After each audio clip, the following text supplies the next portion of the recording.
Well, YouTube, looks like it project is on hold for a while. I was having an issue with my carburetor. Just having all this gasoline constantly dumping into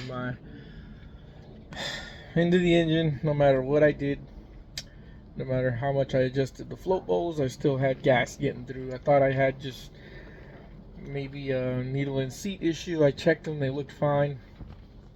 It didn't occur to me that these things have these little O-rings. And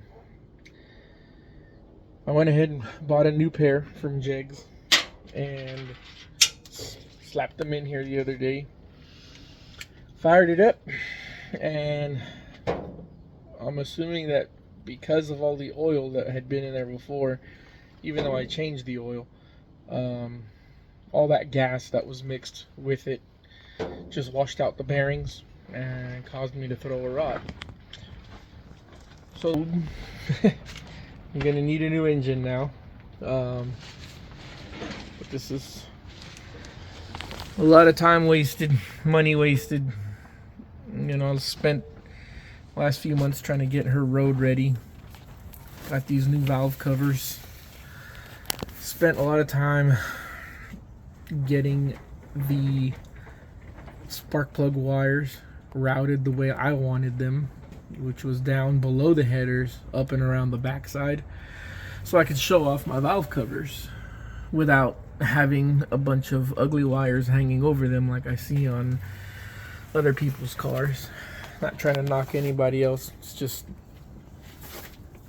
I don't like it that way.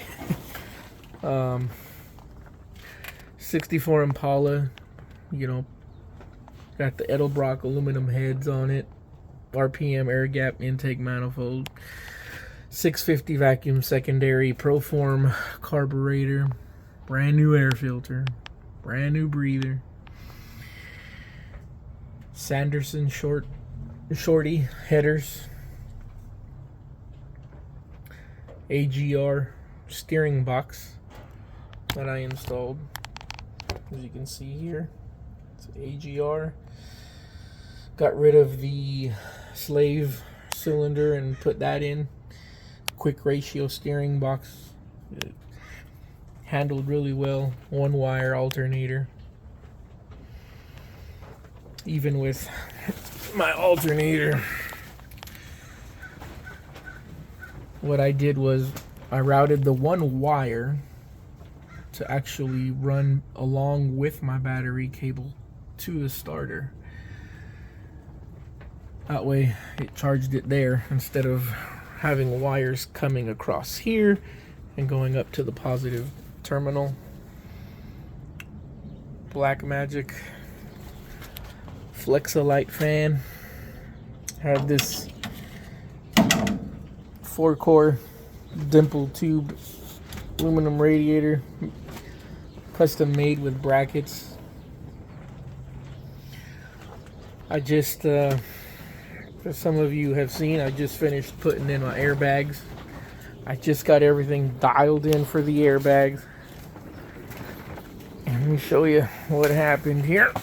Excuse this humongous mess.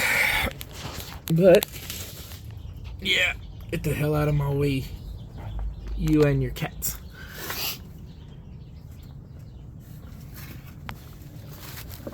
You see right there, big old hole right in the oil pan. No good.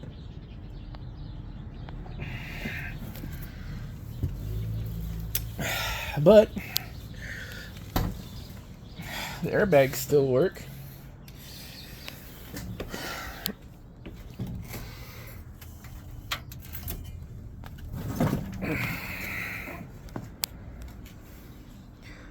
Here's the progress I had made.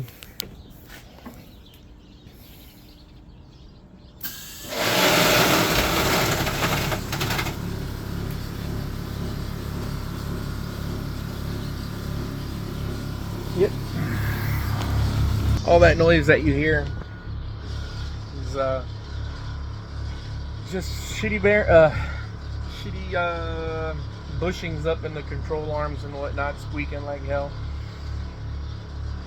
But yeah, it's gonna be a while before she gets back on the road.